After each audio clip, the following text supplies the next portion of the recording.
Bonjour, ici Thierry Crignon du blog Nabismag. Aujourd'hui, je suis chez mon partenaire du moment, le magasin Bosner à Lyon. Magasin Bosner qui m'a permis de tourner ces vidéos au sein de leur magasin afin que je puisse vous montrer éventuellement les différents produits et pouvoir vous parler de choses en vous les visualisant beaucoup mieux. Aujourd'hui, dans cette vidéo, je vais vous parler du papier pour le pastel. Quel est le papier idéal pour le pastel? Alors, il faut savoir que l'étendue, on voit ici, je suis derrière le meuble canson du magasin, on a pour le pastel, le papier le plus utilisé en France en tout cas, c'est le fameux pastel mi-teinte. Voilà un pastel mi-teinte. Le gros avantage, c'est qu'il a un grain, un petit peu, on voit, ça fait un peu un nid de guêpe, ou un nid d'abeille plutôt.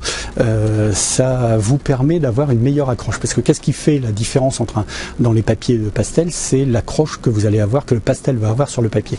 Si le papier a un grain tel que celui du mi-teinte, on a un léger grain, ce papier va accrocher le pastel, parce que effectivement, entre guillemets, imaginez les petites mains du pastel, qu'il faut qu'il s'accroche à quelque chose pour pouvoir tenir la feuille. Et bien, si c'est trop lisse, et bien on aura de la difficulté à s'accrocher, à moins que vous soyez expert comme pouvez l'être Degas. Degas, par exemple, peignait, faisait son pastel sur du calque, ce qui est assez exceptionnel, le calque étant ce qu'il y a de plus lisse en matière de papier. Donc, pour revenir au papier pastel, l'idéal, si vous avez besoin, c'est de peindre sur de dessiner sur le papier mi-teinte. Le gros avantage du pastel mi-teinte, c'est que vous avez un certain nombre de couleurs. Je n'ai plus la quantité exacte de couleurs qui existent sur le mi-teinte, mais ça existe une énorme quantité. Le gros avantage de prendre un papier de couleur, c'est que vous n'êtes pas obligé de remplir complètement votre feuille. Vous pouvez utiliser votre feuille comme fond et donc laisser transparaître ce fond. C'est assez joli et c'est le gros avantage. Vous n'êtes pas obligé, si vous voulez, de peindre entièrement. Demain, vous voulez peindre, je sais pas moi, un paysage à la Modigliani, par exemple. Je parle souvent de Modigliani et de ses fonds jaunes de Naples. Et bien, par exemple, vous pourriez très bien partir sur ce papier-là qui est, je n'ai pas le nom, Simaïs par exemple.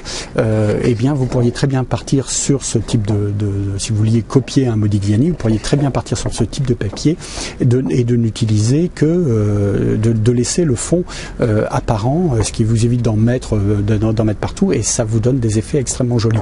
Alors, comme il existe plus d'une cinquantaine de couleurs, eh bien, ça vous permet d'avoir un choix quand même assez considérable. Son prix est relativement abordable.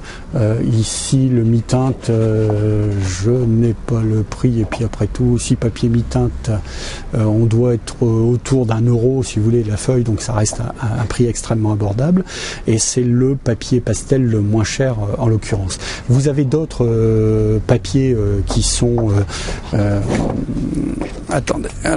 que vous pouvez utiliser, qui est l'Ingres. L'Ingres, par contre, moi personnellement j'aime pas, parce que ça vous fait des échelles, fait un papier qui est un peu vergé et c'est un peu gênant pour peindre.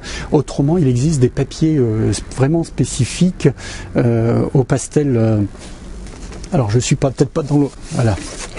Alors là, par exemple ici, on a un papier qui est spécifique qui s'appelle le mi-teinte touch, qui est un papier qui va éventuellement accrocher. Alors il existe donc différentes marques. Là, je suis dans le rayon canson parce qu'il n'y a que cette marque-là dans ce magasin-là, mais il existe aussi chez Clairefontaine. Il existe dans beaucoup d'autres marques. Et donc là, celui-là a un papier qui est conçu pour ça, qui est le prix. Si mes souvenirs, on est autour de 5 € la feuille, donc on est un peu plus cher. Par contre, vous avez ce type de papier a été conçu pour que vous n'ayez pas forcément le besoin de fixer. En théorie, pas besoin forcément de fixer votre papier. Donc c'est assez pratique. Ça, c'est le type de papier qui est assez intéressant. Autrement, il y a Sennelier qui distribue un papier qui s'appelle le Pastel Card, qui est pas mal aussi, qui est fait à base de poudre de ponce collée sur une feuille de papier. sur un carton, pardon, et qui aussi nécessite éventuellement pas l'utilisation d'un fixatif, parce que vous savez que les pastellistes cherchent tous le moyen de fixer le moins possible leur pastel, puisque le fixatif a tendance à ternir la couleur. Voilà, c'est tout pour cette vidéo. Je vous dis à demain. Si vous avez aimé, n'oubliez pas de liker. Autrement, vous pouvez aussi télécharger mon livre sur les médiums à peindre et ou mon guide sur l'aquarelle. Voilà, je vous dis à demain.